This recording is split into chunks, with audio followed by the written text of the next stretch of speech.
Well,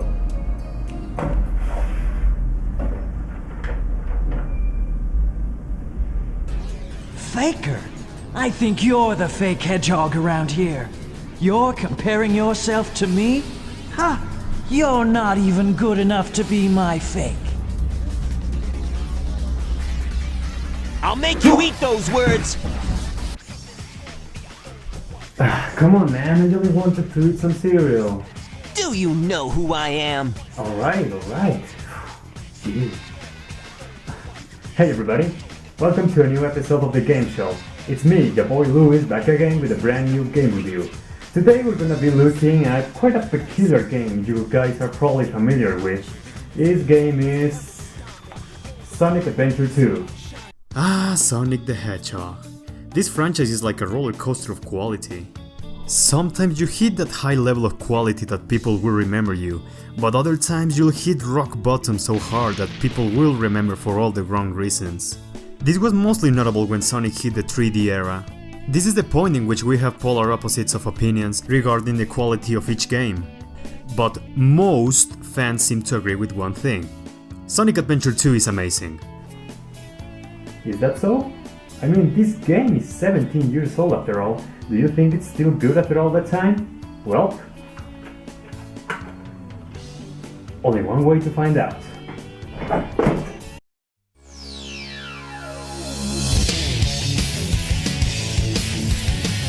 First thing you'll notice is that you can choose between two different modes, Hero and Dark. In Hero you'll play as Sonic, Tails and Knuckles, while in the Dark Path you have Dr. Eggman and two newcomers to the series, Shadow the Hedgehog and Rouge the Bat. These three have named their new alliance. Every villain is Lemons, otherwise known as Evil. These stories are parallel, so there will be many instances in which paths will cross. So let's begin now. The hero story begins in the skies of a city, with Sonic escaping from a military helicopter. Well, we're off to a good start. After skating through the streets of San Francisco and defeating a military robot, a black hedgehog emerges with a Chaos Emerald. It's at this moment in which Sonic has a jaw-dropping revelation. Now I know what's going on. The military has mistaken me for the likes of you.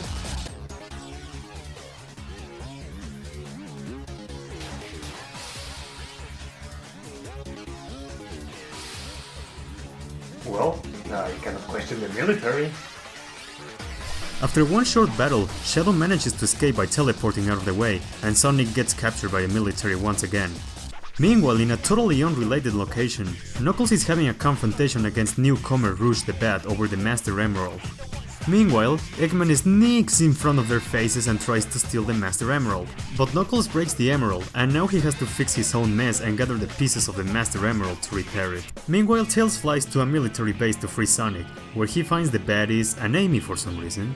He fights Eggman, both free Sonic, Sonic escapes to a forest to fight Shadow once again, and manages to leave the island before it Blows up! On their return, Eggman announces on live television that he wants everyone to submit to the Eggman Empire, or else he will murder everyone. To prove he has the power to do this, he uses a space colony to blow up half of the moon with a weapon called the Eclipse Cannon, so our heroes got 24 hours to stop him before it's too late. Afterwards, some shenanigans happen, Knuckles gets shoehorned into the main story, they find the President of the United States to locate Eggman, they go to a pyramid, fight some big boys and go to outer space. At this point, Knuckles jumps out of the rocket due to missing pieces of the Master Emerald, and Sonic, Tails and Amy devise a plan to make the Eclipse Cannon explode with a fake emerald. The plan gets set in motion, but Amy gets captured by Dr. Eggman to lure Sonic and Tails in. Meanwhile, Knuckles manages once again to find the remaining pieces of the Master Emerald, and has quite a battle with Rouge. That's not important. Going back with the main hero, Sonic falls into a trap trying to save Amy, and gets killed by Eggman in an explosion. Tails, enraged by the loss of his best friend, decides to bring down Eggman in a mech fight, and succeeds in doing so. And that's not the end of it. Thanks to the power of the fake emerald and plot armor, Sonic manages to escape from the explosion and survive. Determined to save the world, he makes his final rush to the Eclipse Cannon. He has a final battle against Shadow and manages to blow up the cannon, ending the game. Hero story. We still have the Dark Path to check, so I'll keep it as brief as possible. The dark story begins with Dr. Eggman raiding a military base, looking for his grandfather's, Gerald Robotnik, greatest invention. This invention turns out to be a black hedgehog. The hedgehog goes by the name of Shadow and claims to be the ultimate life form. In gratefulness for awakening him, Shadow promises Eggman to grant him any wish he desires and tells the Doctor to bring the Chaos Emeralds to the abandoned space colony Ark. During their scheme, it's revealed that Shadow keeps having flashbacks about this young girl named Maria, who got killed on an attack on the space colony Ark orchestrated by the Gun Soldiers, and we find out thanks to this that Shadow is motivated by his desire of revenge on humanity. Afterwards, Rouge infiltrates into Eggman's secret base and convinces the duo to allow her into the team. Well, without much questioning, they welcome her into the team and work together to achieve their goals. The whole team of evil goes to Prison Island to find more Chaos Emeralds. They set up bombs to blow the entire place up. Eggman fights Tails, Shadow dukes it out with Sonic, and also saves Rouge in the nick of time before the whole place blows up. It's at this point where most of the events connect along with the hero side.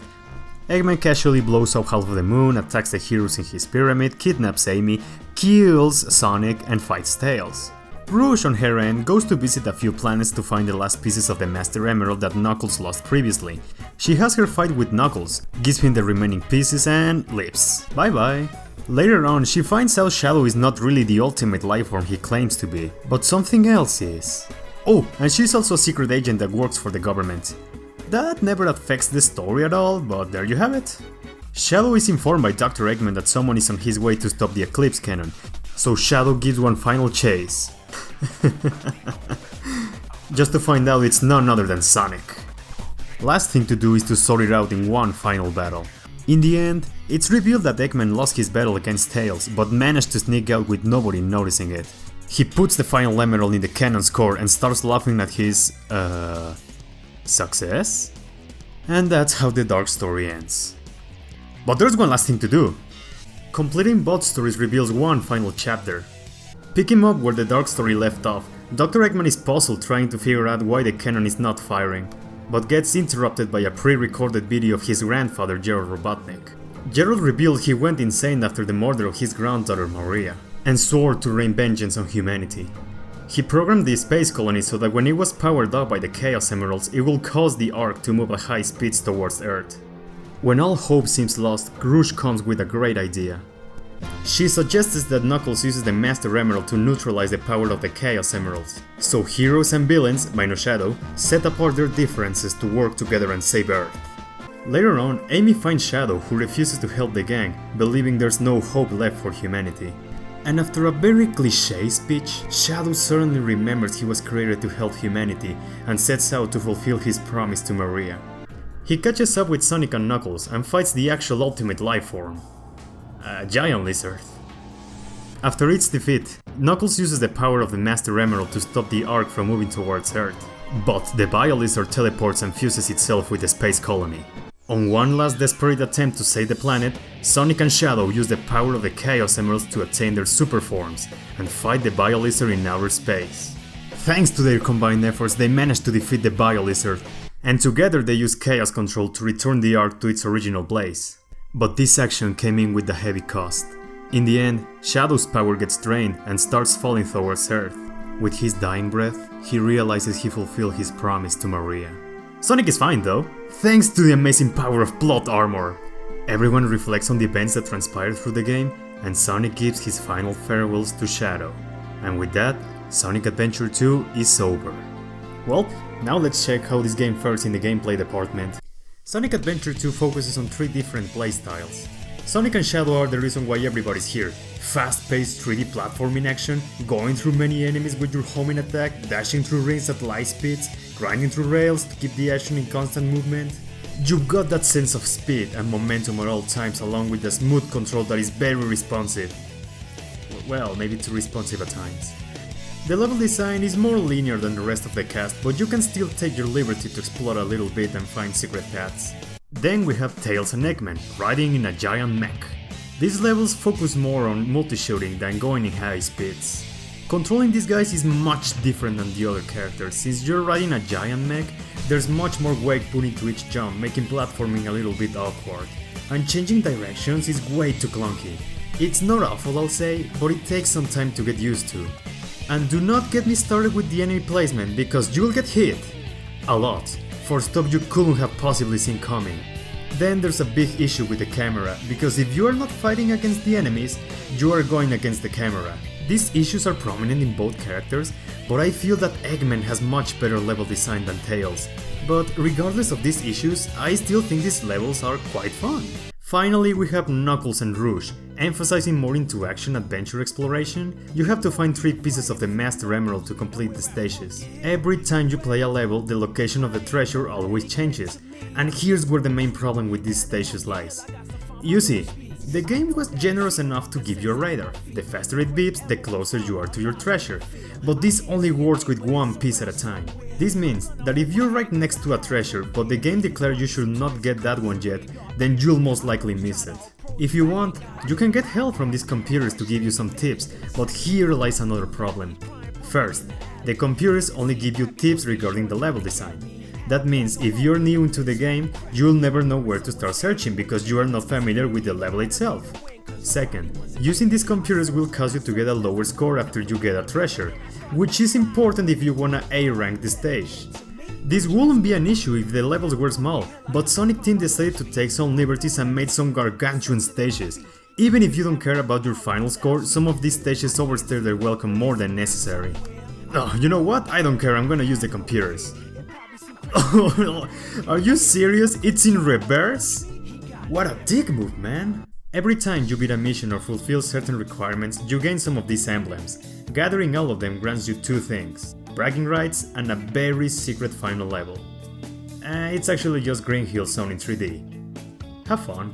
There's also 2 extra gameplay elements. Kart racing, which is as boring and generic as it can get. Then there's the Chao Garden, and this is goddamn amazing! Chows are little creatures you can breed and take care of. You can feed them, take them to school, play with them, make them interact with other chows. You can even put them in karate matches and races. I don't know, the sky's the limit when you have chows. The power of your chow is determined by its stats, which you can increase by giving them animals and drives you can find by destroying enemies in the action stages. And this adds a lot of replay value to Sonic Adventure 2. If you wanna make your chow stronger, you can replay past stages so you can collect more stat increasing items and gather more rings, which you can spend in the black market. The black market offers a wide variety of products. You can buy chow eggs, helmets, fruits, seeds, and even buy different main menus. Want to have Knuckles in the main menu? The game's got you covered. Oh no!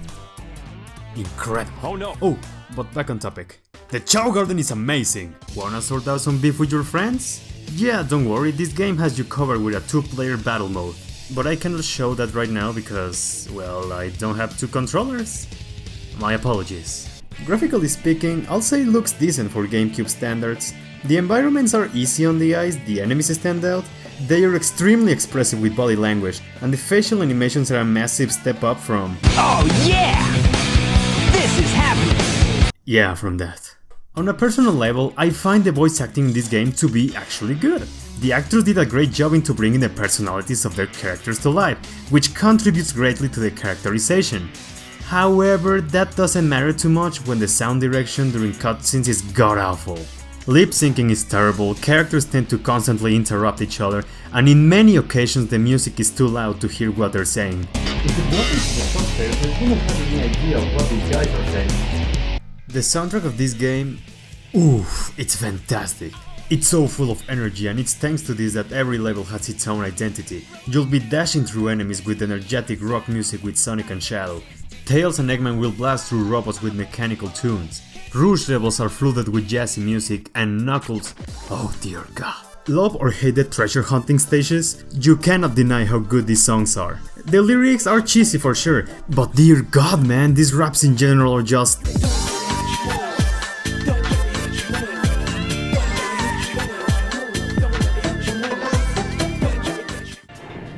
Well, that about covers it up. Now, what do I think of Sonic Adventure 2?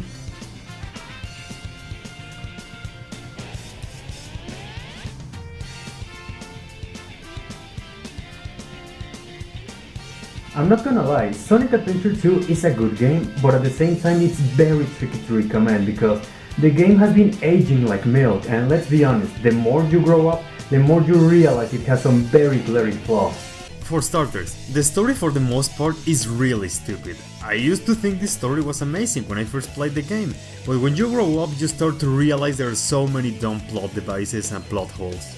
But I'll give it some credit, the story has some really memorable moments. Escaping from Prison Island before it explodes, I'm a sucker for moments in which heroes and villains team up for a similar goal, and nobody can forget how emotionally Shadow's dead at the end of the game.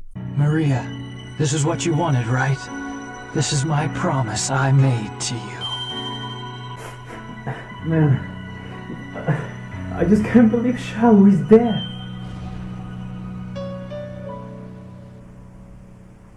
Oh, that's right. Sadly, the gameplay has been hit quite hard too. The mech levels and the treasure hunting stages specifically have suffered a lot from clunky controls, overwhelming size of maps, or terrible design overall. I still find enjoyment in them, but that's because I've been playing the game for years, but just because I do enjoy it doesn't mean someone else will. Does this make it a bad game? No, it's really fun to play and it brims with personality. I can appreciate the effort Sonic Team put into it, because they really managed to deliver a memorable game. It has a lot of fun levels, amazing soundtrack and great replayability.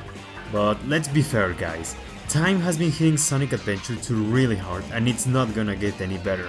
However, if you're a Sonic fan or a fan of 3D platformers in general, and you still have yet to play this game, I'm pretty sure you'll find something to love about Sonic Adventure 2.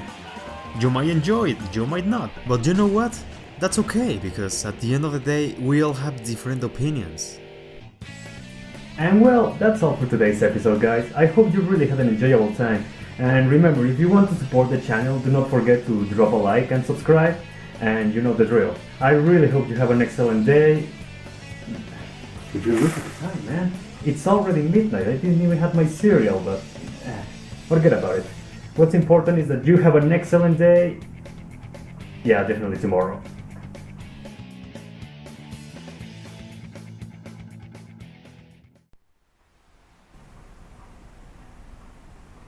I'll make you eat those words!